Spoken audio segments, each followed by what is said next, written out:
To have passion in life is everything. What's your Everest? Oh, Is it yeah. that 200-inch buck? They just look so impressive when they're wide. Especially running away. Welcome to this week's episode of Eastman's Elevated. It's like a think tank for outdoor activity. Sounds exactly like my hunting. Just always thinking about it, always trying to evolve it and make it better. Here's your host, Brian Barney. Hey, what's happening, guys? New episode of Eastman's Elevated.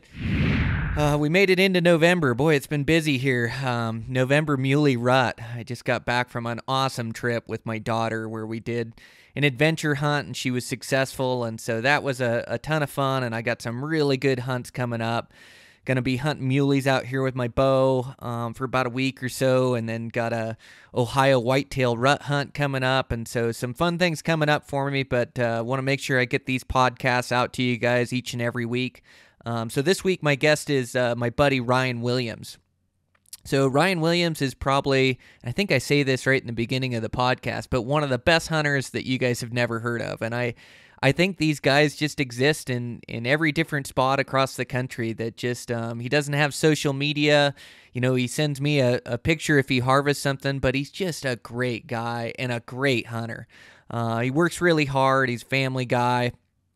And then he hunts really hard. He just absolutely goes for it. And whether it's antelope or bear or, you know, elk or deer, and he just loves to elk hunt. He's just a go-getter, and he's really been a good friend to me, and we share information back and forth, and so we talk about that in the podcast. We talk about his elk hunting this year as he just timed everything right, just seemed to be into a bunch of big bulls, and so we go into that, and we talk about some hunts we've been on together, just filled with great tips and tactics. We talk about blood trailing and how important that is, trailing it down. There's some good tips there, keeping track of your animal after the shot. So just a really fun podcast with a really good buddy and able to talk him into being on. So thanks again to Ryan for being on. You guys will enjoy this one. Sponsor for today's show is Zeiss Optics. Zeiss is just making some incredible optics. I'm just so impressed. I'm running their binos and then their digiscope, their spotting scope, 65 mil objective lens. Just awesome glass. I mean, the color fidelity is so sharp in them. It just seems like I can almost see better through that glass than my eyes see. It just picks up the difference in colors. Everything's so sharp from edge to edge. Just building the top glass out on the market, and just so impressed with them. Really enjoy their stuff and really enjoy looking through it. And glassing is just such a major piece to the puzzle for us spot and stock hunters, and we can all get better and improve. And I live and die behind my glass, but just gosh, the more I'll pull out that scope and take my time at a vantage point, just the more animals I pick out. But thanks to Zeiss for sponsoring the podcast and building just amazing glass. Make sure to check it out, and they have multiple different tiers of their glass, and it's all just great stuff. Making just awesome rifle scopes as well. I always forget about that because all my hunting's with a bow, but they do just build amazing rifle scopes, and they've got some new ones out on the market. So make sure to check those out. Thanks again to Zeiss. With that, like I say, going to try to record some with the Eastmans crew here and kind of recap their seasons. I know Guy and Dan Carr, they're headed over to, oh boy, I'm going to get the country wrong, but one of the stands, and they're hunting ibex and Marco Polo sheep, and I just can't wait to hear about that adventure. And saw a guy put down a good bull the other day, and Scott Reekers put down a bull. I saw that on the Eastman's Instagram story. So just excited to get together with these guys and catch up on their hunts and catch up on their adventures and share some war stories. So those podcasts will be coming up soon, and we're going to keep cranking out articles and cranking out this magazine and podcasts and getting information out to you guys. Make sure to be looking out for the gear guide that's going to be coming up in near future in the Eastman's Hunting Journal, where we'll have just a bunch of our logo gear in there. We're going to have books, DVDs, going to have subscriptions in there, and just a bunch of great gear. So if you're looking for a gift and he or she's a hunter, make sure to check out the gear guide. And with that, let's get this thing rolling. So my buddy Ryan Williams, local guy from here in Ennis, a really good friend, Happy to have him on the podcast. So you guys will enjoy today's episode. It takes us a little while to get warmed up and get into it, but after we get warmed up, it's just a really good conversation between a couple buddies. So here we go. Eastman's Elevated, Ryan Williams. All right, I'm live here with my buddy Ryan Williams. I've been trying to get Ryan on the podcast for a while now. He's a really good friend of mine that lives here locally in the valley, and he's probably the best hunter that you guys have never heard of. Ryan just consistently gets it done on big bucks and big bulls, kills a lot with his bow, and then he's also not afraid to pick up a rifle and hunt. So, man, thanks a bunch for being on, Ryan. Yeah, you bet. Thanks for having me. Yeah, so you put in a full day of work today, huh? Yep, I did. Yep. So Ryan works really hard. He's a family man, and he gets, you usually take off like a week a season, I'd say, and then you're pretty much a weekend warrior. Yep, that's what I try to do. Try to do at least a solid week sometime during September and chase elk, and then weekends from then on. Yep. Well, and the first time I heard of you, I remember, like, I know your dad, Lennis, and so I heard you were in high school. You're just a little bit younger than I am. You're grown, full-time job now, but I remember when I was younger, I heard, Lennis's kid killed a great big one, killed it with his bow. And I thought, who in the heck is this Lennis's kid, And since then we've met and hung out and gone on hunts together, and we talk constantly. But yeah, you had killed this giant bull in high school with your bow, and you just had this money spot in high school, you and your buddies. Yep, that was the only place I hunted for probably the first 7-8 years of bow hunting.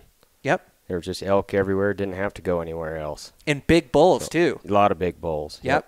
And so I remember that first big one that you killed was just gigantic, like a 7x8 or something? Yep, it was a non-typical 7x8. I think it was like 347 or something. Oh, man, just a wild bull, and so heavy and so much character, too. Yep, definitely. Yep, and then the very next year, you killed another one. I heard again that Lennis's kid killed another big one, and you killed another great big bull in there. Yeah, it was a nice 6x7. Mm-hmm. First two bulls with my bow, I couldn't be any happier. Yeah, but we got to keep evolving with the times, right? And spots are always changing, and sometimes for the better, but a lot of times, they're getting worse. And so you hunted that spot with your buddies, and you guys took some good bulls out of there.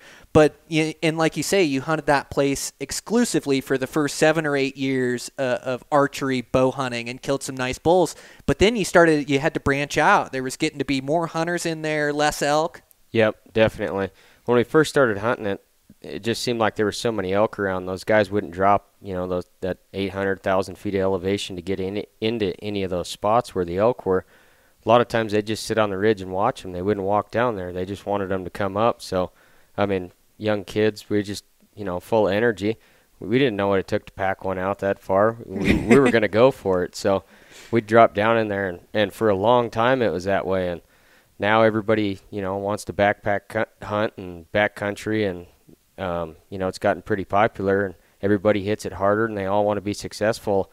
And I just, especially that area, we had 4, different spots we'd check in the morning, and every day we'd find elk in there without fail. We saw elk every day unless it was too foggy or snowing sideways. And now, there's people in all those drainages, and still every once in a while I've hunted it, close to that same area twice in the last 2 years, and both times I've seen elk, got into them and stuff. And but it's just different. You have a bunch of pressure, a bunch of people camped down in there where you never used to see anybody, and the elk have seemed to move. So I've just been hunting a lot of different areas the last few years. Yeah, you go all over. You go so hard. So you used to have success by dropping down in, and they were down in these bowls or basins, far away from the access, and so you'd have to lose a bunch of elevation and dive down into the bottoms where the elk were, and then you'd go play on them down there where nobody else would go. Exactly. Yeah. Yep. So and nowadays it seems, we hunt a lot of the same country in the same spots, but it just seems like it takes a little bit more effort to get away from the guys nowadays. It definitely does. Mm-hmm. Everybody's in there on foot and horses and everything else. Nothing seems to be a secret anymore. It seems like you're hunting different spots every single weekend, mm-hmm. just wherever the elk get pushed to. Yeah. Well, and it seems Like the biggest thing with archery elk or any elk hunting is just being into them, like just finding them. And you can have a really good elk spot, but it doesn't mean elk are going to be in there all the time. They're in there at certain times, they're packed in there and the whole party's in there, but sometimes there's no elk in there. Yep, I definitely agree with that. Yeah, and so it's just finding where that elk party is. And so we do a lot of glassing, and then, in this country, hunting big wilderness peaks, you just got to go hike into a drainage and go see if they're there. So it takes striking out now and again and not finding them to find success and be into elk. Yep, for sure. Yep, and you killed a really nice bull this year. Yep. You got to be stoked. I am. I'm jacked. Yeah. Yep. Man, what a heavy bull. So he was a heavy one-side bull. You thought we had actually seen this bull a year or two ago? 2 years ago. Yep. We got into a bunch of elk, and I'm almost positive it's the same elk. Okay. And it wasn't too far away from that spot. It was maybe a couple miles across that mountain range and a different access that we used to come over. Yep. And Ryan kills some good bulls, and you didn't pass that bull, right? He wasn't in a spot where we could get to him, or did you pass that bull? I can't remember. We didn't end up getting on him. Okay, well, you passed another 6-point in there, I remember. Me and you did. Yep, the next day. Okay, yep. All right, gotcha. I remember now. It's all coming back to me. But yeah, you killed this giant bull this year, so you hunted really hard, and you were into the elk pretty much the entire season, everywhere you'd go walk. But you ended up killing this bull towards the end, October bull or close to it? Last day in September. Okay, last day in September. And what a giant bull. It's just this giant old warrior bull, and it's got this huge 7-side on it, and then it's got like this weird spike 3-point on the one side, or yep. Yeah, and so a giant spike 3-point on the one side, and I think that thing was a bull killer. I think he was stabbing bulls with that thing. Yeah, I'm sure it was. I bet he was pretty dangerous. Mm-hmm. But he is such a big bull, and like that 7-side on him is so gigantic. Like the pictures don't even do justice. I saw the pictures, and I knew it was a good bull and a great bull, but then I went and saw that thing in person, and that's the thing with bulls when they get like above that 350 mark or 360 mark, which this bull would have been if both sides matched. They just get so much mass, and then so much mass throughout the tines, and carry it so well where nothing really looks long on him. He just looks like a 7-point, but then you go look at him, that thing is just a giant. Yeah, I was pretty shocked too. The second day we were still packing meat, and I left the head clear up on top where the carcass was. That was the last thing I had to go get, and I climbed up all the way back up to the top of the ridge, and I'm sitting there looking at it, and I was thinking to myself, hey, that's a pretty nice bull. That might be among one of the biggest ones I've ever killed. If he would have matched both sides. And we got it home and started throwing a tape on it and stuff, and all of his tines were longer than I thought they were going to be. I knew his main beam was long, and that ended up being pretty close to what I had guessed, but all the tines were longer. He was just so heavy, he didn't look as long as he actually was. What were the main beams on him? 55.5. Oh, man. Yeah, and then the spike side was 42 inches. It is? Yeah. Oh, that's crazy. Mm-hmm. Oh, wild. Well, you definitely earn them. You earn them every year. You kill a nice bull every year, either, usually with your bow and then sometimes with your rifle. You just you keep going hard throughout the season, and even though, you get 1 week and then you get weekends, it just seems like you're always out grinding, and you don't rest back and sit back on spots or wonder about it. Like, you choose a drainage or you choose a location, and then you rock and roll in there every free day you have. You're grinding miles in there trying to find animals. I think that's a big key to your success. It is, definitely. And the past 2 bow seasons, I've been able to find big bulls. I don't know about every weekend, but I saw a lot of nice bulls the last 2 years. And I just, for whatever reason, I just couldn't seem to get within 200 yards of them. And that was just my luck. I would guess they would go one way, and they'd just do the opposite of what I thought. There wasn't a lot of bugling activity in the evening, so I don't know if it was the weather this year maybe changed that. I heard a lot of bugling in the evening, so I got to hunt morning. Some days they bugled almost all day long, and then I'd get to hunt evenings again as well. And I just got lucky this year and just picked a lot of the right places to go. And Brian also as well helped me out. I think I got 4 days in a spot that him and his buddies were hunting after they got done hunting in there, and I was in a bunch of elk there too, so that helped out a lot. Mm-hmm. Yeah, So Ryan is honest as the day is long, and as we've become friends and started hunting together, we've shared information, and it's always tough sharing information. Like I saw this post the other day made by Steve Rinella, and it says, let's see if I can screw this one up, but it says it's a capital crime to go into a spot that a buddy took you without permission, and it's like this law or this code that us guys live by, where we don't. Like if if somebody takes you into a spot, it's respect to him to not go hit that spot and go hunt that spot without him, or at least without talking to him. But me and you have always shared information, and it's a big key to my success as well, as I'm just able to learn twice as much because you're out grinding, putting boots to ground every weekend, your free days off, and then you'll share information with me and say, hey, I found a few in here. Hey, I did really good in here. But then we've got enough respect for each other where we don't go dive in there, but it's just nice to know, oh, Ryan was in them this weekend. He saw good bugling action in here. Like maybe those elk moved over to this spot, or because they're in this elevation on this side of the range, like they're going to be in this elevation on this side of the range. And so me and you are completely honest with each other and share information. Man, it's a huge help to me.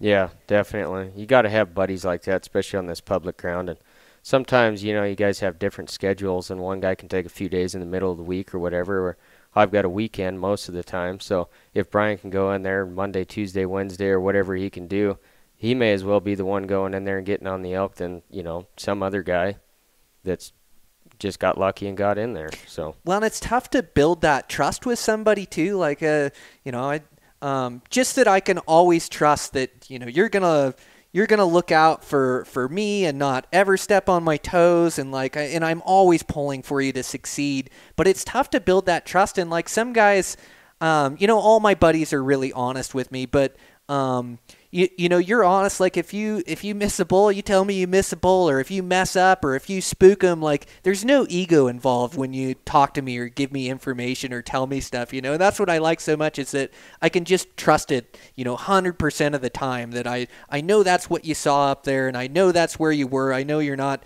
telling me you saw him in one spot when you were really hunting a different spot, and I'm chasing just this wild hare out there. But yeah, no, it's really cool, man. I just really appreciate being able to share information with you. So yeah, that bull this year, and a lot of times you have helped me out on bear hunting, elk hunting. This year you gave me, I had the Hawaii guys here. We had a tough time getting into them, and you totally gave me, your spot that you had been getting into and gift wrapped to me. You told me, this is the drainages I'm working. This is how I'm hunting it. Like, go get in there, see if you can't get into them. And we didn't end up getting in there. The weather changed, and we ended up hunting different spots. But you gave me those spots gift wrapped, and you have a lot of years, and mule deer as well. So yeah, that was just one of those spots where me and my buddies ended up finding them and getting into them. And I remember I called you and said, hey, we're getting into them in here. Are you getting into anything? And you go, no, I'm kind of out of them right now. And I said, oh man, jump in there. And you go, no, I don't think I will. You guys are still hunting for a couple days. You had so much respect for us in the spot, and I wanted you to get in there. There was plenty of room for all of us, and you just kind of hunted a drainage like off the side of it. You go, oh no, I think I'll go up this drainage and go see. I've got into them up there, and it's close to where you guys are. And so you went up into there, went and looked at that spot. But just means a lot to me. You just had so much respect for us guys that were hunting there. So then as soon as we were getting finished up and, those guys had to roll home, you were just the first phone call. I think I left a couple messages on your phone. I was just like, man, if you're not into them, this is the spot you got to be. The rut in action is crazy in there. And then you ended up going in there and having really good hunting for 3-4 days in there. And you got on you had what, a 350 bull at like 8 yards or something, right? Yeah, it was under 10 in the fog, and he came right up, faced right at me, and I was at full draw and ended up just holding as long as I could and just started shaking like crazy. And he finally busted me and ran down the hill, and I cow called and stopped him, but I couldn't tell how far it was. My rangefinder wouldn't work in that fog or anything, but that was one of the best days of bow hunting I've ever had in my life. It was unreal, just into elk all day long. Kept running into them in the fog, and then I'd back out, and it was really neat. It was a lot of fun, so I'm pretty grateful you let me know that they were in there. Oh, how killer. Well, and then you got on that giant bull. That didn't work out. You couldn't shoot, couldn't get a range in the fog. And didn't you get on another big 6-point in there that same day? Yeah, I circled up and around him. He bugled. When he went back down to his cows, he bugled again, and he was kind of heading north of me, and I went up and around, and he wasn't real spooked. I'm pretty sure he knew what I was because, you know, it was solid white. There was fresh snow on the ground, and he just came over the top, and he was so close to me. There's no way he didn't know what I was. And when he spooked, he just bugled a couple more times, and he went and got back with his cows. So I circled up and around him, and when I did that, I ran into like 30-some cows, and there's bulls bugling everywhere. There had to have been 10 different bulls in there, and I was sitting there listening, and I'm like, man, that's, you know, this other the big bull that just walked right up to me. You know, he only had maybe 15 cows with him. I was like, this one here has got to be a real big bull. So I kind of hung back and worked down this ridge line and got within what I thought was bow range of him, and had another big 6-point, like a 330 type, come right up and right in front of me, chased another 6-point past me, and you know, I guessed the range, guessed it wrong, shot like a foot over his back, and just continued chasing that same bull around. You know, he heard the arrow whiz over his back, and he just kind of looked around for a minute and just went back to what he was doing, rutting cows and chasing bulls off, and it was incredible. It was neat. Daylight till dark, it never ended. Oh, man, those are those days of elk hunting you just dream of, you know. Those are those good ones that you remember. And I had a couple days like that up there, you know, that day we killed Robin's bull, and then, gosh, a couple days later with Janus up there, it was just crazy. Bulls going everywhere, you know. And, yeah, you spook one or can't catch up to him up the hill, and all of a sudden you got another huge herd with another bull coming up at you. You're just into him up there. It was crazy. Yeah, exactly. I've hunted that spot quite a few times, and archery as well, and I've never seen it like that before. There was a bunch of elk in there. Oh, it's off the hook, wasn't it? Yeah. Oh, so many. You couldn't step without stepping in an elk track up there. Oh, yeah, for sure. It was crazy. Why does it, when you're elk hunting, you just never get that perfect 30 yards, get a range on them and shot? Like, it's always like your damn rangefinder won't work in the fog, or like I've had that happen too. And I thought my rangefinder was broke. I went back and used my backup rangefinder, and that one wouldn't range either. Like, it starts picking up the fog and won't give you a range, or it seems like those bulls are always moving, and your opportunity is right now to draw and shoot, and you have no time to get a range. But why is that it always happens like that with bulls? I don't know. I don't get it either. I've got a couple other acquaintances, buddies that bow hunt, and it just seems like every year, and, you know, maybe they're just, you know, they don't give me all the details, but it just seems like there's just a big 6-point standing in front of them at 20 yards, and they have all the time in the world to range it and draw back and make a perfect shot, where me, anytime I'm in the timber, I mean, it's just, you have such a narrow opportunity, a narrow window to make that shot. And, you know, just I missed a bull the second week this year, and it was the same deal.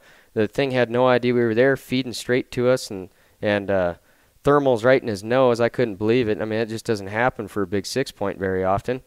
Fed right into us. I ranged a tree at 35 yards, and I got in a rush. If I'd have took my time, I would have killed that bull. And he came right in and stopped, and I thought he was closer to the tree than what he was. He ended up being 41 yards and shot right underneath his brisket. And I don't know. That's just my luck. It's just elk hunting, isn't Yeah, it? It's exactly. my luck too. Yeah, your one buddy gets it done consistently on 6-point bulls, and it's always like he gets a 20-yard shot out. Always. Of it. Yeah, every year. It's just unreal. Yeah, it's a lot tougher for you and I, and we kill some good bulls, but man, do we have to work at it and just go through trials and tribulations, you know. It just seems like we got to walk through broken glass barefoot to try to kill one of those things just constantly. Yeah, that's exactly it. And this year the bull I killed was the 5th opportunity on a big bull, big mature bull this year.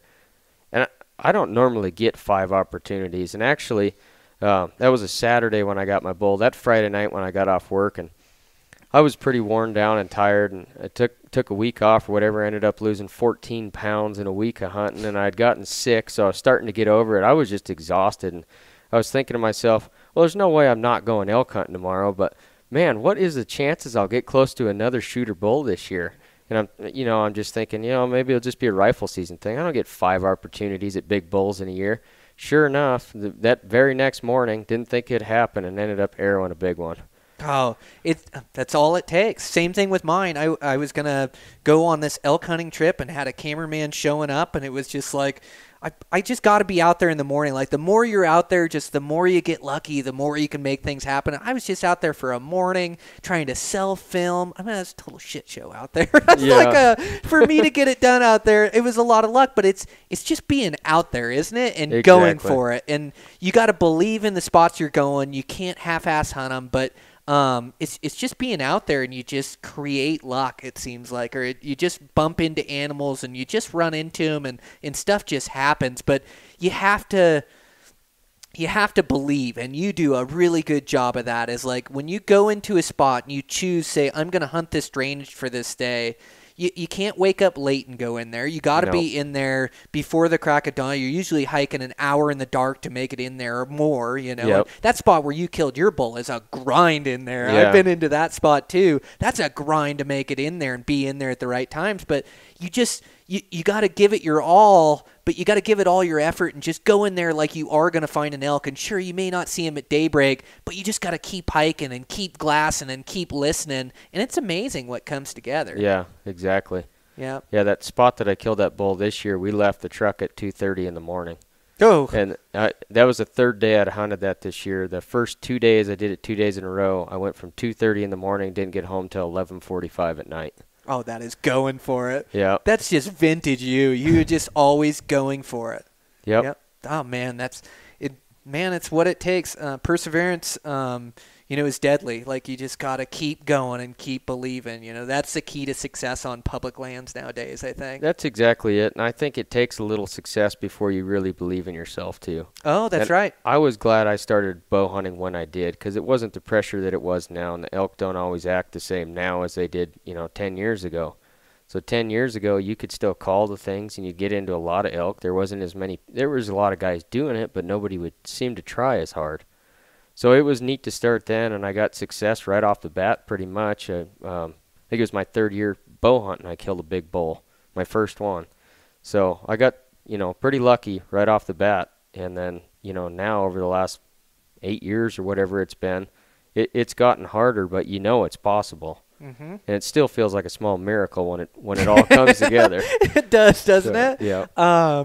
Yeah, a small miracle. That's so true. But yeah, you're so right. Like, having that little bit of success, like I've had and like you've had, it makes you push harder because it can happen. And you start believing. Like, every elk you see, you think you can kill. Every buck you see, you think you can kill. And even though 9 out of 10 times or whatever the odds are, you don't kill them, but you just always think you can. And so you're willing to put forth that effort when you see a nice bull or a nice buck because you think you can kill them. Yeah, exactly. Mm-hmm. Yeah. Well, yeah, it's such a fun season. I love that. Elk hunting with a bow, it just doesn't get much better than that. And there's still really good hunting out there. It just takes a little bit more effort nowadays. And you gotta be a little bit more, I don't know, it's not sly with your spots or anything. It's just effort. It's just like you just got to choose a drainage and go, and choose a hunting spot and go. And a lot of these spots we're finding, they're public land where other guys can get to. They just take a lot of effort to get into.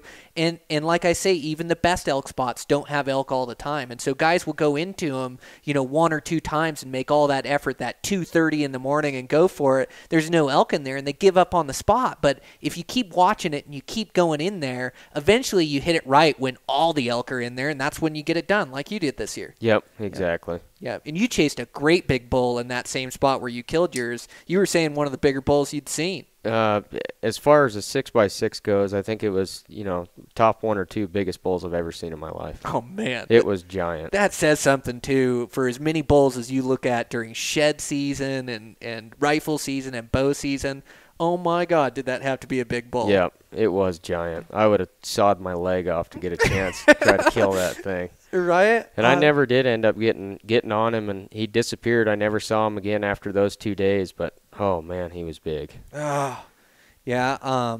I saw a big one down low in that country this year. I got some pictures of him. I'll have to show you when we finish up and see if that's the bull. But he was a giant one, just a great big one. Did you ever look at that one when I told you I saw a great big one down low? I told you about him, but yeah, I don't think I ever saw the picture. Okay, yeah, I'll have to show you the picture. We'll have to see if it's the same bull that then meandered up into that spot where you ended up killing that one. But Yeah, man, oh man, it sure is fun. So now, getting into muley season, you still got a muley tag for Montana? I do, yep. Yeah, and you've been traveling around quite a bit lately, and you did Nevada with me, gosh, it's 2 years ago, I think? Or, Yep, it was. Yeah, we hunted that. That was a good hunt. Coulter Yeah, it ended was. up killing one in there. I think we all got shots. I think I missed one. The giant 3 I missed. And I think, did you get a shot or you? I missed a nice 3.2. Okay. Big, wide, heavy one. God, that 3 I missed. I swear that thing was 180-plus inch 3-point. Remember, he was bigger than the 200-inch deer he was running with. It was, for sure. Yeah, and gosh dang that deal. I got in, so I tried to make a stalk on these bucks, and they were in a little group of trees. And how is that for a go for it? Like just like see a buck and like I say, I always think I can kill him, but that was a big go across that drainage and away from that camp. And I remember we looked at that drainage, and I just kept edging us closer to the edge and closer to the edge. And finally, I just told you guys, like, man, I just got to go for it. And so I went and got back late that night, dodged a lightning storm or whatever, but got over there, made a stalk, and there was the 200-inch buck, and then there was that giant bladed 3 that was almost bigger than the 200-inch buck, bigger body. Yeah. And I think he had more mass. Mm-hmm. And so I tried to stalk him in this timber spot, and they ended up moving, and I caught him way up in this avalanche chute, and he bedded with another buck, and I came up. And, I always like talking about my mistakes because I learn from them, and I think other guys do too. And so he was laying there, and maybe I've told this story before on the podcast, but he's laying there, and I can see his horns. But I can't see his body or anything. I just know that he's right there. I can see his horns. And both the bucks are kind of turned looking at me, and so I just freeze right there, and I keep ranging his horns, and I keep getting – that's my cell phone. I got to turn off my volume here. Just professional podcaster here. But so I can see his horns, and I keep range finding them, and I can't remember the exact range now, but it was like 50 yards or 55 or something like that, and I just kept getting it, like 55, 55, 55. Well, the buck stood up, and even though they were looking my direction, they had no idea I was there. He stood up, gave me this broadside shot, and I had my dial set at 55. I drew back, settled that pin on him, and executed my shot. Sailed one right over his back and straight into the tree behind him. And what had happened was my rangefinder wasn't picking up his horns. It was shooting through his horns, and I was getting a range on the tree behind him. So he was a couple yards in front of that tree, 2-3 yards in front of him, so he was closer. And I sailed one right over his back and into that tree, and he ended up trotting off with never touched him with an arrow, and he ended up getting away from us. But that miss haunted me. But all you can do is learn from it and get better. Yep, for sure. You're gonna miss in archery, it's just the way it is. Yeah, I've one of my buddies. He says he's never missed an elk in his life, and I think he's killed 8 or 9 now. And I don't understand how that's possible. I really don't. I miss and miss and miss. Seems like every year, and I practice every single night. You're a really good shot. Yep, you can shoot with me any day. Yeah, I don't know. I don't know how it's possible. Yeah, and that's me, as I have so much confidence in my shooting and being able to execute good shots. And now it's just like it comes down to the little things. Like it's I'll get a bull, but I got to guess at the yardage, and this is my only chance to get the shot. And if I don't shoot right now, he's going to be out of my life. So this is my one chance to make it happen. Can I guess the yardage? And I'm horrible at guessing yardage. I'll airball that thing, or just like that mistake, rangefinder mistakes get me, where I hit the grass in front of them, or like that time I shoot through the horns and get the tree behind him, or I rangefind and draw back and he takes a few steps and I don't adjust for that. Or it's like just these little things now. Like I know if I have an exact range and I can draw back and shoot, like I don't get flustered anymore. I can make the shot and make it happen, and I know you can too. It's just like circumstance. Like on big bucks and big bulls, big antelope, whatever it is, it just never happens perfect. It's like it's always this deal where you're just trying, you get this sliver of opportunity and you're just trying to make it happen, and you're not shooting unethical shots or anything, but they're just, it never seems like it's this perfect scenario. He doesn't know you're there. You have a good yardage. I mean, every once in a while, but it's just Western hunting. It's just tough. When you get that close into game animals, it's almost like they sense you or know you're there, and so you just got to be really disciplined. And like after I miss something, then I say, okay, no more guessing yardage. I have to know the exact yardage or I'm not going to shoot, because I don't want to miss to mess with my head. I don't, because you start second guessing your shooting and second guessing yourself. And we've been doing it long enough now to where we, I don't let doubt creep into my head anymore, but, I just don't like to miss. And so I want to get everything right, but it just seems like it's Western hunting. It's just tough. Yeah, that was that day in the fog this year. I mean, I had that big high 340s, 350 type bull, just a bull of a lifetime, great big 6-point. The one that ended up coming straight to me at, less than 10 yards. I had that bull, I would guess somewhere between 30 and 40 yards first thing that morning when the lights came up.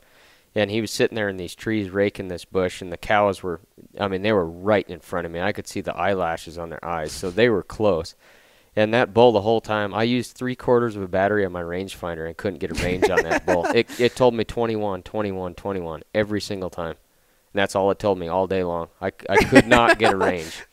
Yeah, they won't shoot through the fog, huh? No, they won't. I crawled up on a buck once and could not get a range on him to save my life. It just wouldn't shoot through the fog. Yeah, when I missed that bull, a couple hours after that, he was standing there broadside.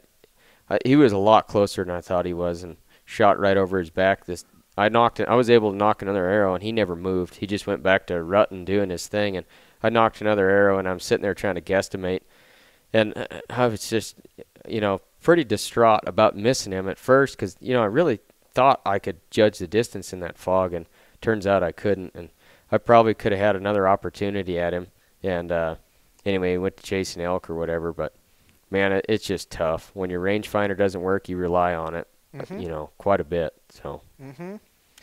Yeah, I hate to miss, and just like you, I've been really successful over the years, and the majority of years I'll harvest 5 different animals with my bow, and the majority of them being Pope and young animals. But I am yet to have a perfect season. I am yet to fire 5 arrows, kill 5 animals, all perfect shots. It just seems like there's always something, and even this year I had a great season. I can't. I'm trying to think.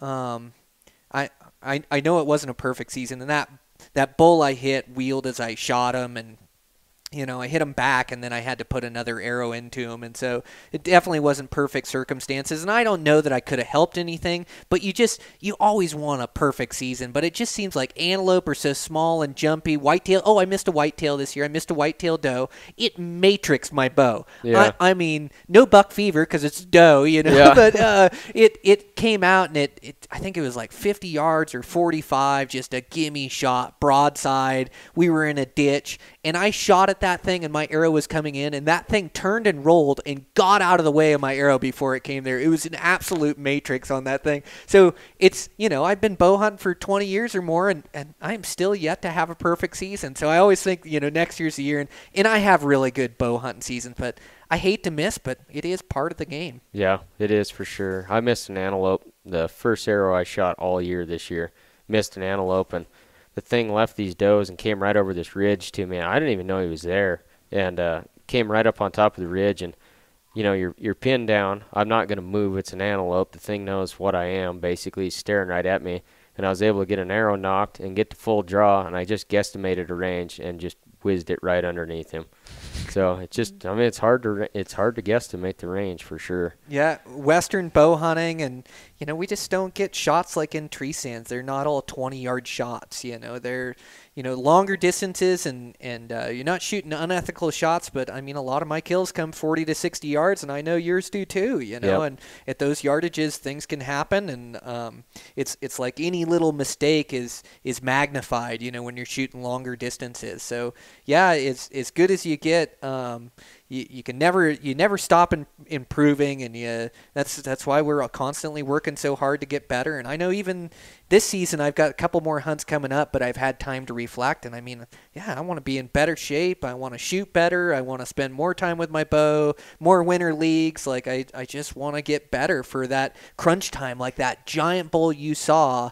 That, whatever he scored, who even knows, one of the biggest bulls you've ever seen, like it all comes down, and you never caught up with him, but it all comes comes down to being able to execute a stalk and execute a shot on that animal. And you only get those chances ever so often. And so you want to make it happen, you know, and the better you can be in that circumstance, you know, the better your odds of killing that giant. Yep, definitely. Yep. So you killed a really good buck here in the valley. Our valley isn't known for big mule deer. There's some good ones around. We have good genetics. Yep. It's just they let guys hunt during the rut, and after we get weather, these bucks get on these faces, and a lot of them get shot. But you kept grinding for the entire season, and you just go hike up into different drainages and into that backcountry.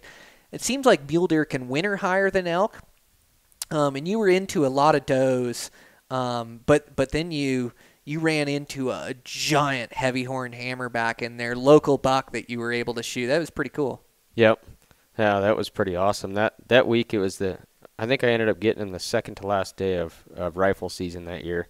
And I'm pretty sure we saw that same buck the second weekend of September when we were on a friend of mine's mountain goat hunt. Oh, that's right. I'm almost positive it was the same deer. And there was 3 of us on that hunt, and 2 of us got to look at that buck the morning after our buddy got his mountain goat, and he ended up sleeping in a camp or whatever, and we went out that morning. There was a bunch of elk in this basin the day before, so we went to try to find them, and we ended up finding this great big mule deer, and I'm almost positive it's the same deer, probably 2 miles away from where we saw it that fall. And then I ended up getting him in the winter. I remember you telling me about that buck and how giant he was. Yep. And you guys were focused on the goat hunt, and so 3 buddies, and Ty was a really good guy. He was your cousin, and so Ty ended up passing away like after that goat hunt. That goat hunt was his dream, to kill a goat. I remember him always talking about it. And then you're so unselfish with your time. You're always helping buddies out, and you're always giving information. And so you were on Ty's hunt. You helped him kill that goat. Tell me that story. It's pretty wild. Like, I remember, so you guys spotted that Billy. I think it was the same year my dad had a tag. I think I was hunting goats as well. And it was in that backcountry spot, and you guys decided to go for it, right? And it was pretty steep getting up there. Yeah. So I went to Nevada earlier that year, and normally, like in these mountains around here, every once in a while you get in pretty hairy spots where you're in rocks and cliffs and stuff, but it's never too terrible. A lot of the time you're on solid ground and you're in the timber somewhere. So Nevada was steep, right? Yeah, Nevada's steep and there's lots of rocks. So I felt pretty good about it. And I think it was the second weekend of September. We go on this goat hunt. We backpack in, and that morning we ended up spotting a Billy. And he was way up at the top of these rocks, and we sat there and looked at it for a long time. And I'm like, I think we can kind of pick our way up through the rocks on this right side, up through the cliffs. And, he was bedded on the top of this like 200-foot cliff, and you couldn't even get to him where he was at. And I said, well, we'll just get up through those cliffs if we can make it up there, and we'll just wait. And if he feeds back into the basin, I don't know what mountain goats eat, but it's got to be grass of some kind. So we assumed he'd come back kind of into the basin with the grass. So we got up there, and in the process, several hours of hiking up there, we ended up running into 2 different Billies, and the one he ended up getting was much bigger than the one we'd been watching all day anyway. So we set up, and we talked about it real quick, decide if it was worth shooting him where he was at, because we didn't know if he'd roll off the mountain or not. And he was in a little tiny clump of trees, and I said, I think now is the time, or let's just wait. And so he laid down and got steady and shot him, and he rolled, just disappeared out of sight. And we were like, oh man, well, hopefully we got him, or we knew we got him, but we were hoping he didn't roll just into the abyss on the other side where we weren't even going to be able to retrieve him.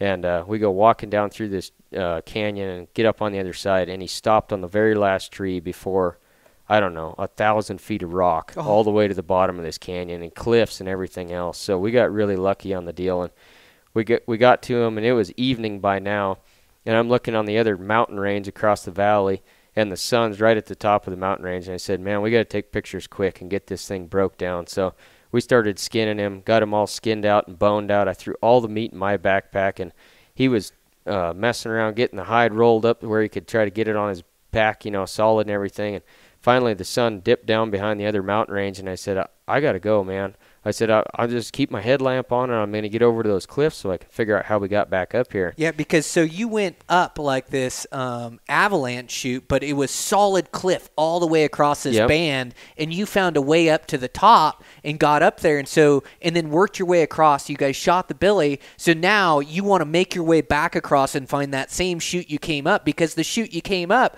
was super steep to come up, but that's the only way back down this mountain. It's the only way. Right when we got to the billy, I went up to the very tip top, and it was, I don't even know. I don't like heights a lot.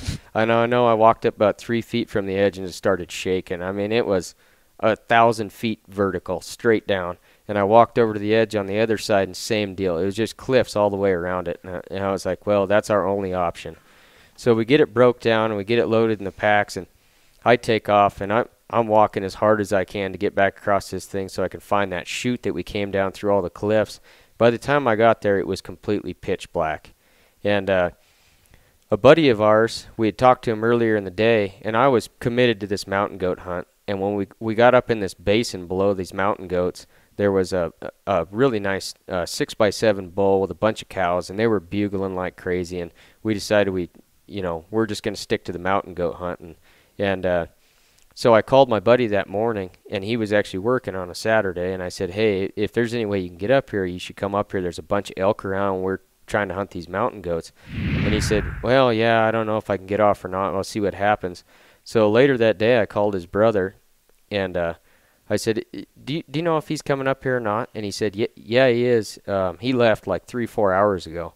And I was thinking to myself, well, that should put him here a couple hours after dark. So I had service on the tip top of this mountain, and I start texting him, and it's completely dark now, and I can't tell if these cliffs are 20 feet or 200 feet. And I'm kind of thinking about throwing my pack off this one, and I don't know when it's going to stop, and I got my scope and tripod and all my gear in it. And I'm like, that's not a very good idea. So I have cell phone service. I call my cousin Ty, and I said, hey, what do you think? And he said, his exact words were, I took 3 steps and slid about 30 feet down this hill. I'm kicking out one of these rocks for a bed, and I'm staying the night. And I said, all right, sounds good. I was like, I'm not even going to try to come back over to you. I'm just going to find a spot in these lovely rocks and just make a bed out of it. And I'll see you at daylight. And about then, I'm turning my phone off, and I see a headlamp all the way down at our tents, and we're set up quite a ways down below this thing in the timber in this basin. And so I turn the phone on, and I'm like, it's got to be our buddy Jared. So I start texting him, and his phone's off. He's hunting. He doesn't care. Well, finally, after a couple hours, he turns his phone on, and he gets my message or whatever saying that I'm going to stay the night in these rocks. And he said, well, if I can find out where you guys are, I can try to come up from the bottom. And I said, well, that's the only way we're going to get off here. So he ended up coming up from the bottom, and I could see him below the cliffs, and I just kind of directed him into where I was. And he got up to where I was, and I said, well, I'm going to stand here because now I know how I can get off of this thing. You go back and help Ty get across this thing. So we ended up making it back to camp, and it was a really neat hunt when it was all said and done. But it was pretty hairy there for a while. Yeah, I know it was the highlight of Ty's hunting career. That guy loved to hunt hard, and yeah, what a cool hunt. And then tragedy. He ended up passing away that year. He had worked for me for a while, and he was a good worker and great guy. Young, I think he passed away at like 26? 28. 28. And so he was working the ranch, and that horse ended up bucking him off and then dragging him behind the horse there. Yep. Man, just horrible. God, I know I felt horrible. I know he's your cousin and really good friend of yours and good hunting buddy of yours. Life's just so precious, isn't it? It can be taken away just in the blink of an eye. That's exactly it. So we just got to enjoy as much as we can and try to laugh every day we're here and try to have fun with it. And, but yeah, no, that was too bad with Ty. But what a hunt up there! That was crazy. And I know a mountain goat was what he always wanted to kill. Yep. He just always talked about it, and he just always wanted to draw that tag. And I don't really think things are meant to be, or definitely not meant to be taken at such a young age or whatever. But he was definitely meant to get that goat. I think so too. Yeah. Yep. But yeah, you got a lot of good hunting buddies you hunt with, and you hunt with Jared quite a bit. He was with you this year when you killed your bull. He was, yep. Yep. You guys team up and go quite a few different places. It's just wild. It's wild, all the cool adventures you can have, and Yeah, and we got to make it back out east. I killed one of my best bucks with you out east, one of my best bucks with my bow, or at least my best Montana buck with my bow. I killed him with you, and I say how unselfish you are, but you gave me the stock or the shot on that buck. There wasn't much of a stock. Yeah, we'd been sitting there for 3 hours right on top of him. Yeah, so that's a cool spot in there. We got to get back to that spot. We found one giant buck, and he had a busted main beam. We would have loved to shoot that buck, but for sure. It's almost a shame when they're busted like that. You almost got to let them grow another year, but we worked back into that country, and it's quite a ways back in there, right? And I call it coulee humping, where you got to go up and down all these coulees to get there, and that's definitely one of those spots where you're constantly it's so broken. It's just straight up and straight down. It doesn't look like it's much to get there, but it takes a long time. Yeah, and so we made it there to this prime vantage point we wanted to be on, and we spotted some smaller bucks, and we had seen a good one that morning. I think we got there a little late or something by the time we got in there. I can't remember exactly. But we're sitting on the vantage point for, like you say, 2-3 hours glassing around, and we don't see what we're looking for, and we're trying to figure out our next game plan. And you look at me and you go, there's a buck right below us, And there was a buck below us, 60 yards, bedded right down below us off these cliffs. And he's one of my best Montana bucks. I think he's my second best Montana buck I've ever killed. And you spotted him. And you had your bow and your rifle. It was rifle season, and I just had my bow. And I remember going, well, dude, you spotted him. You want to shoot him? And you looked at him, and you've killed a bunch of good bucks, And you got, that's you go ahead and shoot him. I'm fine. You gave me the stock on him, and I know I offered a couple times, and you just kept telling me, no, if you're happy with him, you shoot him. I said, I'll have to edit that out. Another cuss word on the podcast. But, I thought, man, that's a good buck. I'd love to kill that buck. And so I made about a 10-yard stalk down the hill and then a 50-yard shot straight down off the mountain. And that was a weird one. I told you he jumped my string. Yeah. He was totally bedded down, totally relaxed. And he got up out of his bed before the arrow hit him. I actually thought I missed him. I thought I shot under him. And then we got looking, and he had a hole right in the bottom end of him. Yep. And that arrow had passed right through him. And then I had to stick another arrow in. It got to be a rodeo, I think, for that buck out there. So that buck, I think you actually... it was rifle season, so legal to shoot him with a rifle, and you had your rifle. I think the buck was dead at that point. That's what happened. Is so we spotted the buck. We watched him go across the hillside. We knew he was hitting that brisket, and he was hurt. He bedded a couple times. Yeah. We made a play over on him, and then I think you found him or something, and you told me where he was. I stalked around him, and I put another arrow in him, and he got up and ran off, and then you shot him with your rifle as he was running off and dropped him. And at that point, I was just happy to get him down. And the first shot wasn't a bad shot. It was just a little bit low in the brisket. But it might have taken him a bit to expire or whatever, but it was a good shot right in the brisket. Yep. But we ended up getting him. That was the main thing. But, that was a cool hunt. I really enjoyed that hunt. Then we tried to get one for you the next couple days, and we should have hunted harder and backpacked into a couple different spots. I just keep learning over there, but we just need to go over there and go do it again. We got to go get you your buck. I got to return the favor and make sure you get a good one over there. Mm-hmm. But I'm going to take just a quick break here, Ryan. I'm going to pause it so I can get my dog off you. So I've also got my little 5-month lab here that's trying to give Ryan kisses and climbing up on him. And then I've also got my daughter here. Mom and my oldest daughter are gone. So I've got my youngest daughter listening in. So let me just pause this real quick and get my dog off Ryan, and we'll continue here for just another 20 or so. You got time? Yep. Okay, cool. Okay, I'm back. I got my dog off Ryan for now, and I didn't have to yell at him on the podcast. I mean, he's a good dog. He's just 5 months. He's just still such a puppy. But he's got his basic commands down. It's just getting new people around him. Sometimes he freaks out. It's like, don't jump up and don't paw me. Like, those are the two things, But anyways, so we got him handled, got Katie some dinner, and so we're back on talking hunting again. Man, so we were just talking, like, we can't help ourselves. Like, even when the podcast quits, we're still talking hunting for the next 5 minutes as I'm getting dinner and getting things orchestrated. It's just so wild. It's just it's so difficult, isn't it? I think that's what makes it fun, is just that challenge of it. That was the thing that I said when I arrowed that bull this year. I walked down to my buddy, and He said, what happened? And I said, well, I put a perfect arrow in him. If that doesn't kill him, I'm not going to bow hunt anymore. I said, I'm pretty sure it's a done deal.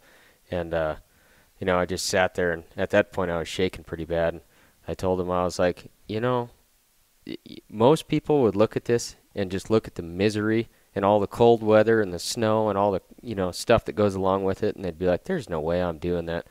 But you wouldn't be a hunter if you didn't enjoy parts of that. There's no way. If it was easy, you wouldn't want to do it. I wouldn't anyway.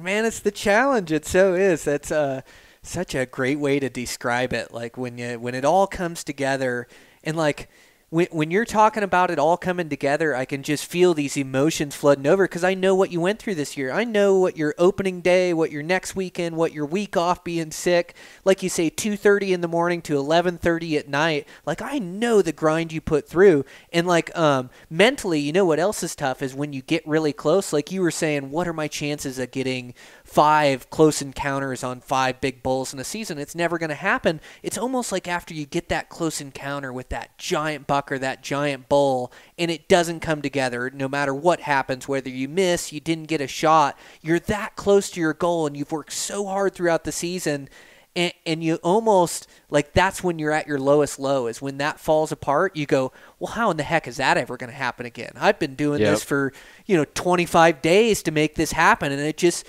happened, and I screwed it up, or it didn't come together. Like, how am I ever going to get that again?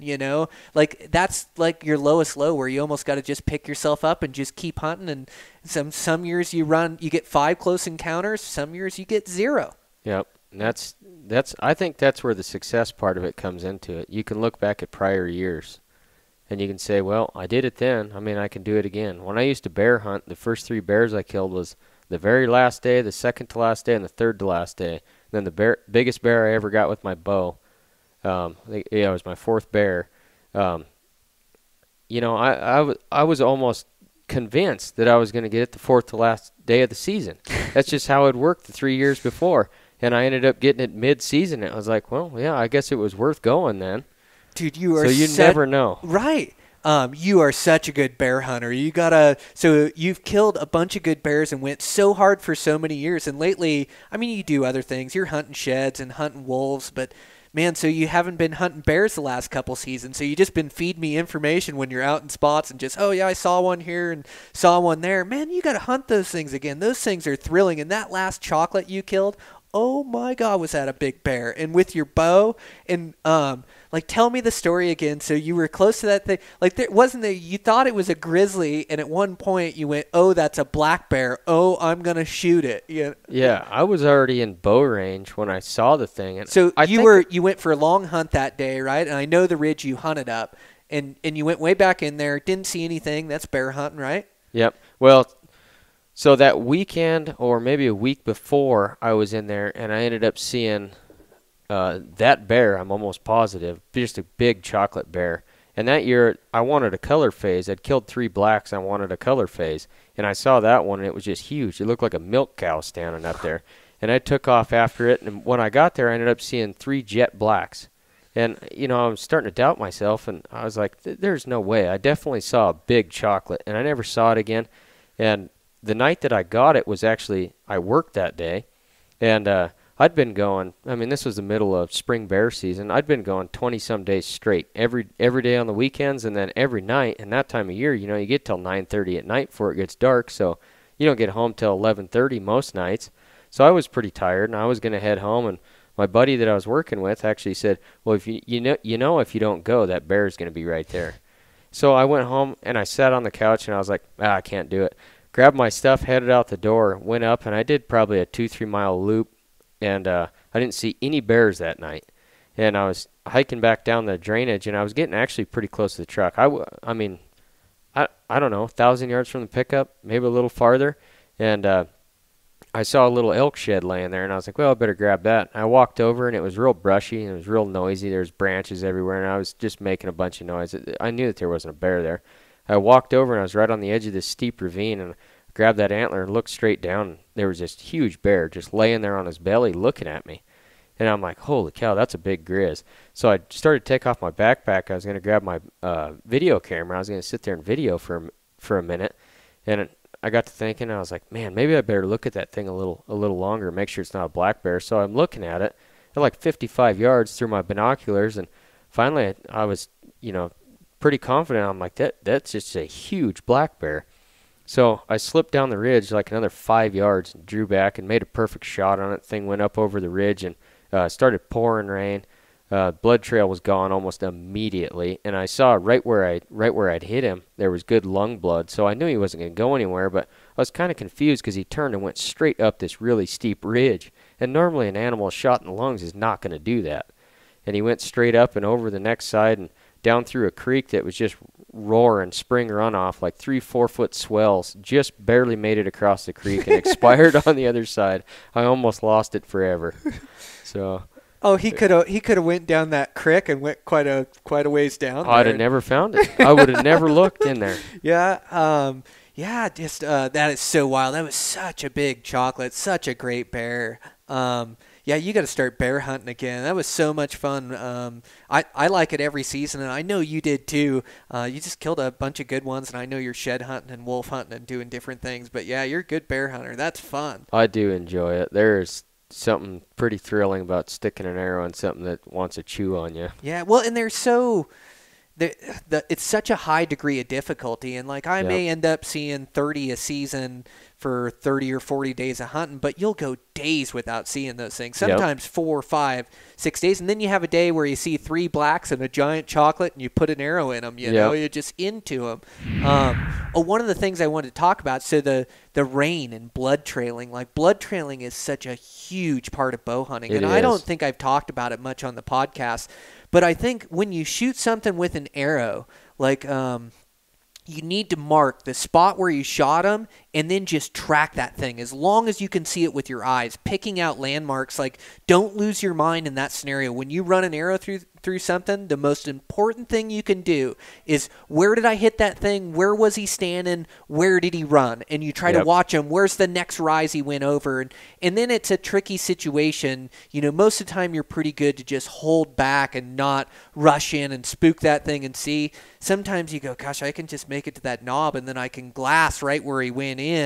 I think you're always better to not spook an animal any further. You know, if you hit him double lung, he's going to die. Or if you hit him lungs, heart, or liver, he's going to die. But I just never want to spook him. But always pay attention to where that animal was standing and where he went. How important is that?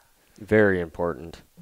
Isn't that when you're tracking something down? Like if you lose track of where it went over the ridge, like a lot of times there's not blood at the hit. Like it takes them a while to start bleeding. And so the most important thing you can do is, where did they disappear? Which direction they were headed, so you can find that blood trail. Yep. And a lot of people believe, they'll head towards water or they'll go straight down the hill. And a lot of times, that kind of scenario is true. They will go downhill when they're fatally wounded. But there's been a few times, even with the bull that I got this year, that thing, he just side-hilled and kind of uphill a little bit, and then just, if we didn't have blood, I wouldn't have known which way he was going. Mm-hmm. And the brush and stuff where he ended up expiring was so thick, I wouldn't have known where to look. He didn't go very far at all, so I'm pretty confident we would have found him anyway. But yeah, it's pretty important to know which way they're going for sure. Well, and Robin's bull, he shot this year, went 300 yards, high lung shot, pass through. He went 300 yards straight up that mountain. Yeah, and then died right there, on the edge of the trees, So, they can go uphill. Let's see, my bull this year went downhill. They can just do whatever. But elk love to walk uphill. They do. Like, even hit, they just love to walk uphill. But, you just paying attention to where those things ran over the hill is so huge, because you don't get those moments back. And also mark your shooting spot too, where you shot from, right in the grass, stick a stick in the ground, whatever you got to do, because you might have to come back to that spot and look at it again and go, okay, where was he standing again? Mm-hmm. Because you're trying to find that spot. And so I've got my youngest daughter sitting here, Katie, her this year, I killed that antelope buck with her this year. Mm-hmm. And so I put a perfect shot on that thing, but it hit that offside shoulder, so it didn't penetrate, didn't get a pass through. And so we went up, and I told Katie the deal, and she was super excited. So we high-fived, and then we gave him some time, and then went up there on the ridge and said, let's try to find my arrow, find blood, even though the arrow was stuck in the offside shoulder, so it was stuck in him. And we went up there, and we circled around for blood up there. Couldn't find any blood. I knew he was hit perfect. And I said, well, Katie, he went this direction. Like, let's walk this way and just look in this ditch. And I thought he'd be in the ditch right. And so I walked up, to the ditch, and the ditch was maybe like 40, 50 yards away. And then it was all open above that, so you're thinking, gosh, where'd he go? I got to pick up blood somewhere here and pick it up on the ditch. And so we went to the ditch, and I started looking right and started looking that way. And Katie started looking left and was over that way. And she goes, oh, there he is. He's right here in the ditch. He's done. But there was no blood at the impact. Like a lot of times that blood doesn't start for 50 yards, 60 yards. And when those things are airborne, I found sometimes it can be, 10, 15 feet between spots of blood. Even a perfect shot doesn't always leave the best blood trail. No, it doesn't, and especially when you just get an entrance, hit the offside shoulder, and in elk, even I'm shooting, 70 pounds, 450 grain arrow weight. Like I don't always get a pass through. Sometimes they catch in that offside skin or. And I only have a 27-inch draw length, so we don't have the most energy. But, 70 pounds for me is comfortable, and I can hold it for a while. But, yeah, they don't always leave the best blood trails when you just get an entrance or you get an entrance high or, there's a bunch of different circumstances there. Dry earth trying to track them. And a lot of it where you first hit them is looking for those tracks because they are running so hard at first, is trying to follow those tracks. When you're looking for those, make sure that you're not getting your own feet in the track so you can see it going down the hillside or whatever it is. And then blood trailing is an absolute art. It really is. It's nice to have a buddy with you because they can stay on the last blood. And if you can just keep them, concentrating, just stay right here until I find the next stuff. And then you can just keep moving forward, just hopscotching forward.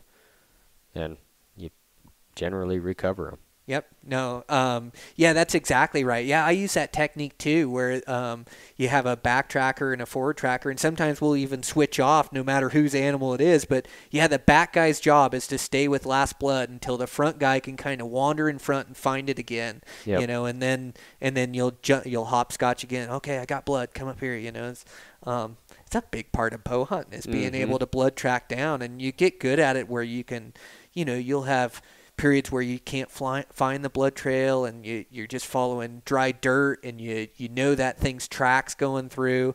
And then it seems like when so in last resort is always to circle around and try to find that thing. And sometimes it rains on your sign and you can't find it. And that's necessary. And I have found animals doing that, the majority of the time the blood trail leads to the animal. And so if you lose that blood, and you think you can't find where he went, you got to go back to that spot. Like how many times do you go back to last blood and just try to find, did he zigzag? Did he go back on his tracks? Did he go down here? Did he go up here? And then you follow that trail out like a few yards or, 20, 30, 40, 50, 60 yards looking for sign. And then finally you'll come across like a big white log with no blood on it. You go, okay, he didn't come this way. Yep. He went a different way. But it takes that going back to last blood a bunch, doesn't it? Exactly. Yeah. Keep going back to that bull I got this year.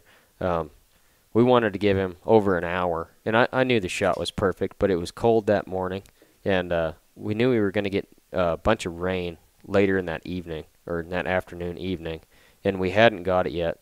And as soon as I hit him, I looked at the clock, and I was like, man, we've got probably 2 hours before it's supposed to start raining. And we ended up getting like 42 minutes. And then it started raining. It started drizzling, and I had stuck an arrow out of my quiver right where I found the first blood. And that was the same deal. It didn't get full penetration through either side. He was quartering away just a little bit, and I hit the offside shoulder. And it was a good shot. That's where I would have put it if I could have walked up there and stuck it in him. And anyway, so there wasn't a lot of blood. I've seen animals that had been lost that weren't that bled more than that. It just wasn't a tremendous blood trail. So as soon as it started drizzling at 42 minutes, I said, we got to go right now. And luckily it let up a little bit. And once that arrow fell out, the blood trail really opened up, and it was everywhere. Everywhere you looked. So, yeah, definitely. But you got to be willing to be able to return back to where you found blood, or like I did, left my arrow right where I found the first blood, so I knew where to restart or whatever, and take what's been given to you. Oh, that's how you do it. Yeah. Yeah, it is. And you just, like I always call it the CSI, like you got to figure out where that thing went. And, sometimes you have that feeling like, oh, I should just go look over here. He's headed this direction. They zigzag so much when they're hurt. And every time you think you got a direction or a trail, they turn off it. They go a different way. Like, I'll go back to Last Blood, and finally figure it out. And I'll find, I'll follow it another 100 yards or down wherever. And I'll look up and go, I never would have found this. I would have wandered off that other direction looking in circles someplace where this thing didn't even walk. Following that blood trail is absolute key. It is. Yep. Another time I shot a bull, and I think he was 10 yards, and I should have known exactly where I hit him, but I was just pretty excited, and I knew I made a good shot, but I just wasn't 100% sure on the shot. It happened so fast. He spooked away from me, and I still got an arrow on him at 10 yards. He was so close to me. And I had two buddies with me, and I was actually calling for them, and I'd called in a smaller raghorn bull, and neither of them had killed an elk with their bow, so they would have been jacked to harvest this bull. And they're sitting there looking at him, and the thing's standing there right in front of them 40, 50 yards away, and they're looking towards me.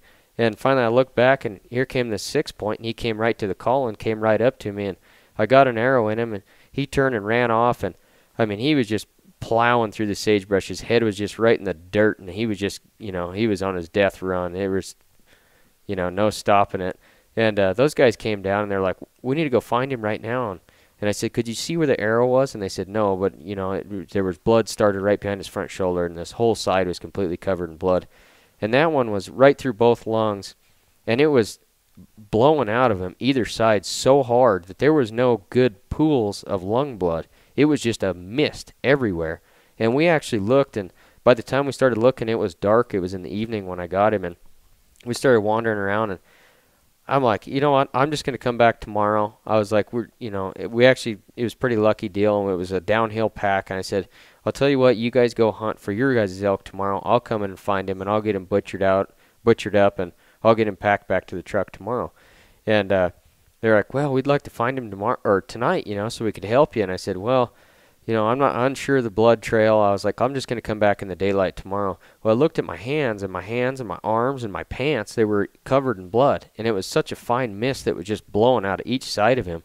There was no real definitive blood trail. It was just everywhere. And we walked 60 yards and found that bull in the timber. He didn't go anywhere. But sometimes, everyone's different, it seems like. Right. Everyone's different. Yep. You just got to keep trailing and keep finding, Yeah, it's being able to trail those things down and being able to figure out where they went. Yeah, it's a major piece to the puzzle. And like I say, I always like to remember that last place they were at, that last place they were headed, just knowing something so you know where to look, because pretty soon, even on a good shot, you're going to be up there lost trying to fit. Now, where was he standing? Now, where did he run? Like, I thought he ran this direction, and you can't figure out where he went. But if you do exact landmarks, like you can go, okay, he was standing here. Here's his track. Okay. Last place he went is over here. Okay. Here's the track. Here's the blood. Okay. And there's nothing better than a walk behind blood trail. When you know you hit him, that entrance exit, like getting good penetration, that's so nice, but it's tough with short draw archers, and you make your arrows heavier and heavier, but you got to find that fine line between being heavy for penetration and being light, getting the speed for your pin gapping or judging yardage. But there's nothing better than a good pass through and a good walk behind blood trail. Mm-hmm. Yeah, no, and then like you say, it's I just knowing where those things went, knowing where they are, like even if you can get to the vantage point and then see him down like in a spot or see him bed or see him walk across the spot, boy, if you can just keep an eye on him. I've had a few of them where just keeping an eye on him was the key to getting them. Yeah, exactly. And then you got to think, then you got to make the decision, where's he hit at? Do I need to get a second arrow into him, or do I just give him time? Because there's two different decisions there to make. Mm-hmm. And I think every circumstance is different. If you see a good hit all the way through him and he's bleeding good, it's like, oh, no, he's going to be done here. We just got to give him some time. Seems like that liver shot takes a while to die, doesn't it? Even though it's lethal. Yep. Like you can get no guts, just liver. And if you get it through the center of the body, center of liver, seems to die quicker. But low or high in that liver in there, man, it seems like it takes him a while. Yep. My cousin Ty, he stuck a nice bull one time. I think it was his second archery bull. And we gave that thing all day long. And we were able to keep an eye on it. We saw where he bedded. And his head would never go down. Well, finally, at last light, that evening, I mean, it had been 10 or 12 hours, and he was hitting the liver. We went in, and he was able to sneak in there and hit him again with another arrow. And that bull actually busted him. He just got impatient and rushed right in there. But he was so sick at that point he couldn't get up, and he was able to sneak in there and get another arrow in him. So, yeah. It's always good to give them time. Like sometimes, if they're hitting the front shoulder, they're not going to get sick. But if they're hitting that body or that brisket somewhere, like letting them get a little sick so they're a little bit slower so they can't get away is a good thing. And, I mean, you just want to give them time to let that arrow do its job in there. And, yeah, like my bull this year, I mean, and like I say, he wheeled at the shot and got him back, but it angled so far up into him, buried to the fletchings, I knew it was going to get him. Yep. And he just walked downhill and super sick, but, I mean, he was still laying there alive 5-6 hours later, and it's like, man, I don't want to let him go another night or let the coyotes, like, I'm just going to get in and finish the job. But giving him that 5-6 hours before you pursue them, like, then they don't really get away. They're pretty sicked up, you know. But, yeah, I hit a bull one time. 6-point I killed a couple years ago. This is one of the weirdest ones. Is I've hit two animals this way, an antelope, and then I hit an elk, and it took them forever to die. And I hit them tight right behind the front shoulder.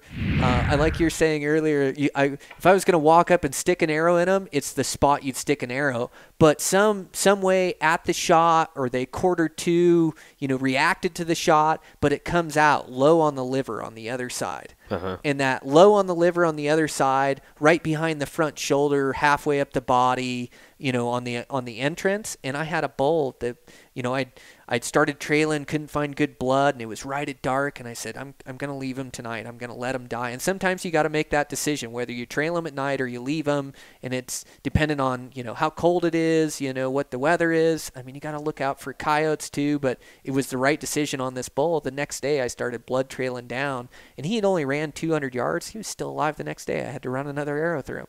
Yeah, they're unbelievably tough. Oh, man. They are just the toughest animals. They'll go forever, won't they? Oh, man, you got to hit those things right. Mm-hmm. Yep. So how do you keep your cool when you're shooting at your big bull? I try to think of the four things, just like I'm shooting at the target every time. My grip, number one, my anchor point, make sure you got the pin right, and a bubble. And that's the thing I try to remember, and then pick a spot on the animal and let her fly. Mm-hmm. Yep. So you go through the steps in your head like you're shooting out Just of your like target, like you think about it. Like it isn't something you just react and go into autopilot. Like you think about the steps that you need to take to shoot that animal. I feel like I have to. And, years ago, I'd shoot at something, whether I was successful or not. I couldn't recall what happened during the shot. Couldn't remember. I don't know if I anchored right. I don't know where my hand was. Nothing. I don't know if my bubble was level. So I feel like it makes me a better shot to think about those four things before I release an arrow at an animal. Okay. You gave me some advice a long time ago. I don't know if you still remember it, but you told me one year when we were bow hunting, you said, when I'm stalking in on an animal, I just tell myself it's never going to happen. Like I tell myself it's never going to come together. Like there's no way I can make this happen. He's going to spook. He's going to win me. And you keep stalking in. And you told me that was your secret at one point. That does help, and I still kind of tend to do that too. Maybe it just keeps the excitement down for me.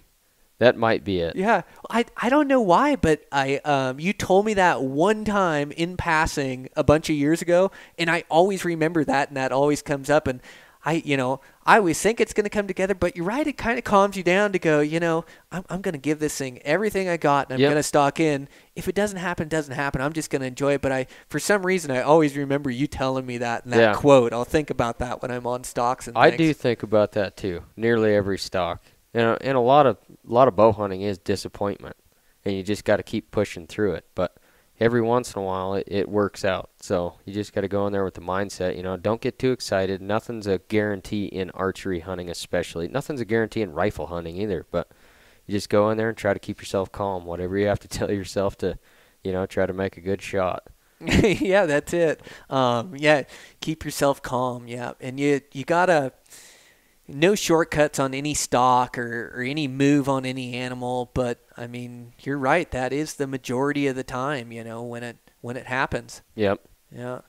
Well, right on, man. I really appreciate you sitting down and doing a podcast. You got to do another one with me. Yeah, sounds good. Yeah, you've had a good season. Got a mule deer tag left. Yep. We're already talking late season and different things. But yeah, man, oh man, it's always fun hunting with you. We got to plan some more hunts together. We should, yeah. Yeah, maybe get out to that muley spot we're talking about this year, and I got that backpacking spot in there. You'd like that spot as much as you love to hunt deer, and go in there and we're finding older age class deer, the 5-6 year olds, and we're just looking for those pockets of country that are tough to you can't access them from a road, or you got to hike way back into them, and they're just these like secluded drainages in there that are just like never touched by man, that you got to hike way back into, and finding some older bucks back in there, you'd like it. Yeah, that'd be cool. Yeah, you've hunted out there a couple times, and you were out there I think last season too, right? Yep. So yeah, we'll have to hunt one of those spots, but thanks a bunch, man. Appreciate you being on. Yeah, not a problem. Thank you. Okay. All right, that's a wrap. Another one in the books. Episode 63. So kept this thing rolling for over a year, one a week. Just so proud of what we've turned this podcast into, and the guests we have and conversations. And, I just keep improving and getting better at it as well. And just want to continually just bring you guys good information about Western hunting that'll help improve your game. So thanks to Zeiss for sponsoring the podcast. Again, just so impressed with their glass, with their binos, with their spotting scope. They're an absolute dream to look through. I just love how sharp the image is, and I love the color in their binos or in their glass, and also make sure to check out their rifle scopes. So thanks to those guys, and thanks for Eastmans for just putting so much into this podcast and believing in me and the guests I choose and the direction of this deal. So just couldn't be happier. Right in the heart of season. Like I say, I got some really good hunts coming up that I'm excited for. I'm trying to get these podcasts finished up and my work done, and I'm gonna get out of here for about a week or so. I'm hunting with family.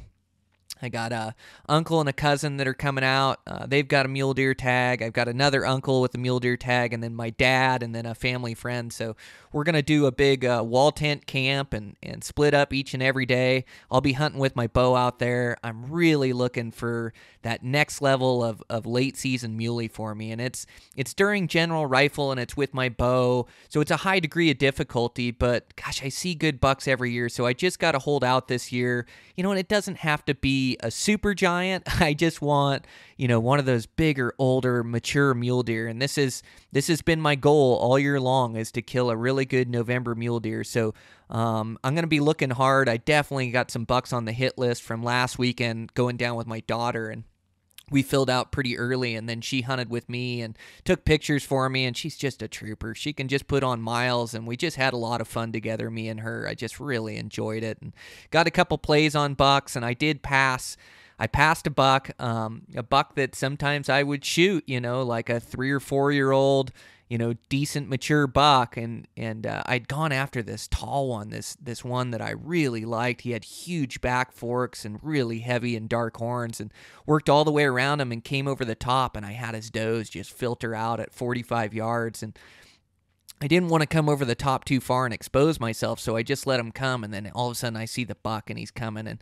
they had pulled a Houdini on me. It wasn't the same buck I had went for. It was like I say, a younger buck, 3 to 4 year old, decent rack on him, but we passed him at 45 yards, and so that was pretty cool. I had my daughter with me, and she was peering over the ledge with me, and it was a big hike over and around and through, and so just a lot of fun.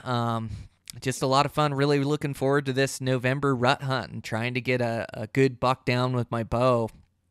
I'm just going to put on a bunch of miles, get into some of these backcountry spots, help my family as much as I can, but I'm going to hunt hard and get some plays, and man, I'm going to put one of these big dark heavy horn suckers down, and then I get back, and I'm back for about a day or two, and then head off to Ohio, fly out to Ohio for a whitetail rut hunt.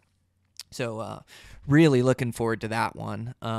It's just going to be different, sitting in a tree stand looking for a mature whitetail. But I'm pumped. I've never really done it. I've hunted whitetails quite a bit, and I have a bunch of whitetail does under my belt. I am yet to kill a whitetail buck with my bow. And a lot of it is, I passed the smaller, spindly 3 points, and I'm really looking for a heavy, 4 or 5 year old deer. And again, I don't need the biggest buck in the world. I just want a big, heavy one, older buck that's a good representation of a mature whitetail. And so really looking forward to that. It's going to be a chess game, trying to sit in these stands and sit in the right spot, trying to sit there all day long and not lose my mind. But it's going to be a lot of fun. I just can't wait. So really looking forward to that one. And just got the support of my family, and, being gone, a week for mule deer and back for a day or two, and then gone for another week for whitetails. So just 'tis the season. And so I just can't thank them enough for the support and taking care of everything around the house here and just letting me chase my dreams. It's just been an awesome hunting season for me. It's, I've always said if you have the time, you can really enjoy it. And I've had more time than I've ever had during hunting season this year. Hunted with buddies, hunted for myself. I've been successful, been on a bunch of really cool adventures. I mean, I started the year going to Hawaii and bear season around here, and then I did the Idaho hunt and elk around here and deer and antelope around here. Hawaii guys came out here. I've just had some awesome hunting and a bunch of time. So, I'm just super fortunate. Just got to keep working hard at everything, whether that's my job, family, hunting, podcast, my writing. Just keep working hard and enjoying life to the fullest. Really been enjoying running here lately and keeping myself in shape, and been weight training. I think I talked about it, but I had pulled my back out, just lifting something way too heavy. I was trying to load this siding by myself and picked up a side and trying to drag it in my truck. I should have just waited for him to go grab the forklift for it. I couldn't find anybody in the yard and ended up pulling my lower back out a little bit. And it wasn't that bad, but it just makes you realize like how important it is to be healthy all the time. And so I got healed up from that. And, now I've just really been focused on my core and my back, and making sure day in, day out, I'm working hard to have my back in as good a shape as I can keep it. 'Cause man, when your back goes out, I mean, that could ruin an entire hunt, or ruin a couple weeks of work. And so it just makes you realize how important your health is. So really been working hard lately, keeping myself fit. And I think this ending has gone on way too long, but that's what I got going on. Thanks for Ryan for being on the podcast. Thanks to you guys for the support. Continually downloading these podcasts, the reviews on iTunes. We finally got our audio quality where it's just perfect. Man, it was a lot of work there and some struggles trying to get it right, but finally got all the audio quality where it's just top notch. I feel really good about that, and good guests coming up, and great deal here with the podcast. So I've gone on too long. Let's end this thing. Thanks again, guys. I'll check in with you next week.